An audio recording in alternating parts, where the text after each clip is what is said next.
দিনটা ছিল 13ই ফেব্রুয়ারি, আমার জন্মদিন। দুপুরবেলা ছিল মায়ের হাতে বানানো বাসন্তী পোলাও আর চিকেন চাপ, যাকে বলে বার্থডে স্পেশাল লাঞ্চ।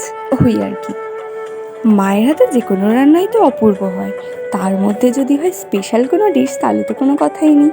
দুপুরবেলা খেতে খেতে বলছিল যে এখন তো বড় হয়ে গেছিস, এখন আর কেক কাটার কোনো দরকার নেই, পায়েস করে দিয়েছি, মিষ্টি এনেছে, এটাই খাবি, আর বাড়িতে তো স্পেশাল রান্না হয়েছেই, ব্যাস আর কি লাগে।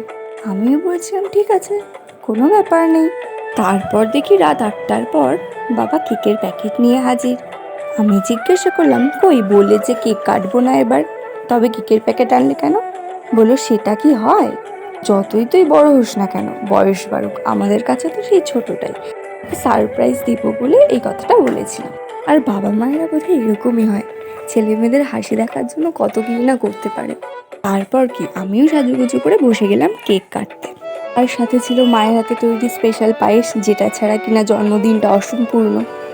জন্মদিনের দিন বন্ধুদের সঙ্গে বাইরে গিয়ে সেলিব্রেশন করার থেকে আমার মনে হয় বাড়িতে বসে বাবা মায়ের সাথে বা বন্ধু বান্ধবকে তুমি বাড়িতেই ডেকে নাও, সেটাই বেশি ভালো লাগে।